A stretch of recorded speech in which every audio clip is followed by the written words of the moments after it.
The opinions expressed on this program are not necessarily those of the staff or the management or the sponsors.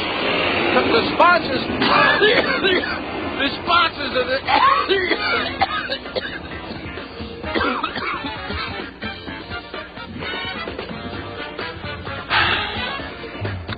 Welcome, ladies and gentlemen, to the Monday edition of the Power Hour. Just a little tongue-in-cheek stuff going on there. Anybody living near an airport can relate to that. And that's what we're going to be talking about a little bit today. This is Dave Von Cloyce. And Joyce Riley. And the subject is going to be the purpose of Chemtrail aerosol. A.C. Griffith was associated with the National Security Agency. He carried a top-secret clearance, a cryptographic clearance, and in more recent times he was associated with the Central Intelligence Agency operations. He was married to a lady lawyer, judge, and his father-in-law was a Chief Justice of the Supreme Court of Virginia.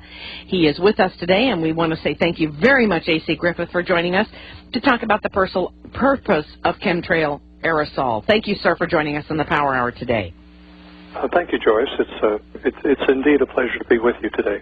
Well, I must tell you, I think the listeners are going to get more today than they probably imagined, given the fact that you have some information that most people do not have access to, and probably information we would just as soon not know. However, knowledge is power, and we thank you for joining us, and I know that you have listened to the Power Hour in the past and have been very supportive of the activities and providing information to the Power Hour.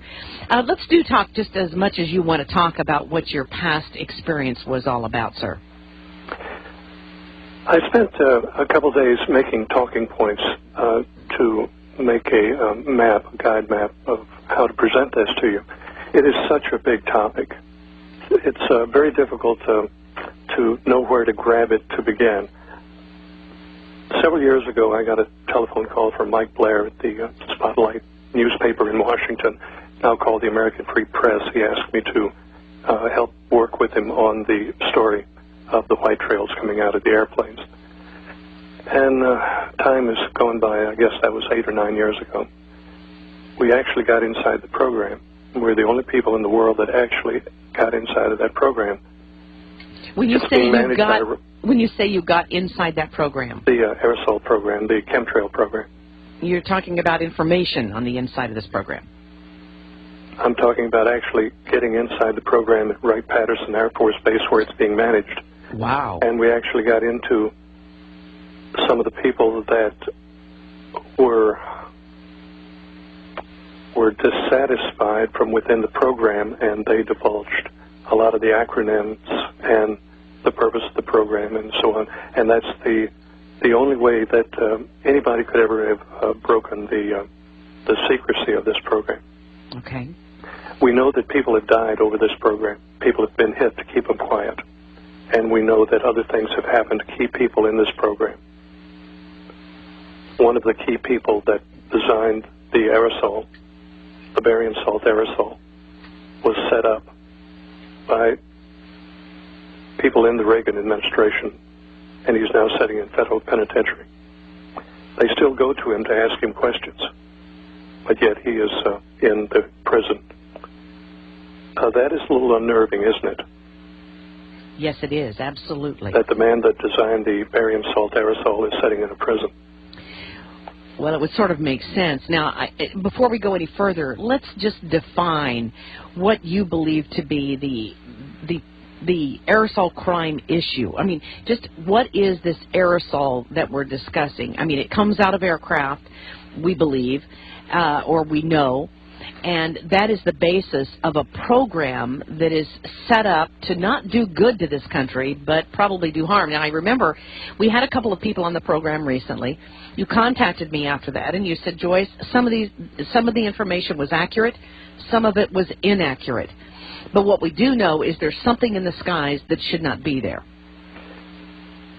The white trail's not coming out of the engines. It's coming out of aerosol units on the aircraft.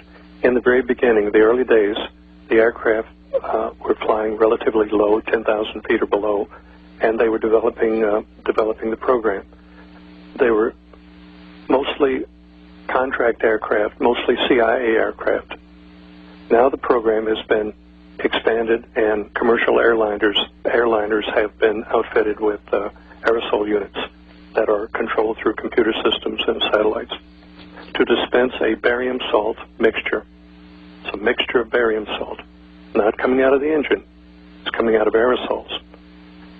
And we have checked on information. We do confirm that the name of the project is Project Cloverleaf in the aircraft industry. It is very secretive. It is the most secretive thing I have ever encountered. People have died over this, talking about it. I listened to your broadcast just a few minutes ago. The general was on saying that he is very patriotic and he feels compelled to speak out, and that's exactly the same way I feel. I am very patriotic. I was born before the Second World War. I'm an old guy, and I come from that generation and that mindset. This is my country, and I see my country being dissolved. My country is being destroyed right in front of my eyes, and the people are being hurt, and that's why I consented to be on your radio program today. I know you will remember that you've asked me many times to do this, and I've been very reluctant, but it's time. It's time to speak out and go public with these things. Well, that is correct. I have asked AC to be on this program many, many times, and you do this, I think, with a considerable amount of risk to your own life, do you not? Yes, that's right. So there are people who have lost their lives, people who are now in prison as a result of divulging this information. Now, you were, as you say, very patriotic. You still are very patriotic, and you were doing this out of patriotism, out of love for your country. As I know you are. That's correct. That's correct. You know, Joyce, I'm in Richmond, Virginia, just a few miles from the spot that Patrick Henry stood in 1775. He was talking to Thomas Jefferson, George Washington, George Wythe, and others in St. John's Church. And they were talking about the oppression coming from England at the time. And he was a little put out at them for not deciding a course. And he concluded his speech to them with, "I know not what course others may choose, but as for me, give me liberty or give me death." And I think we're approaching a time like that. Mm-hmm. Don't you? Oh, absolutely. There's no question in my mind.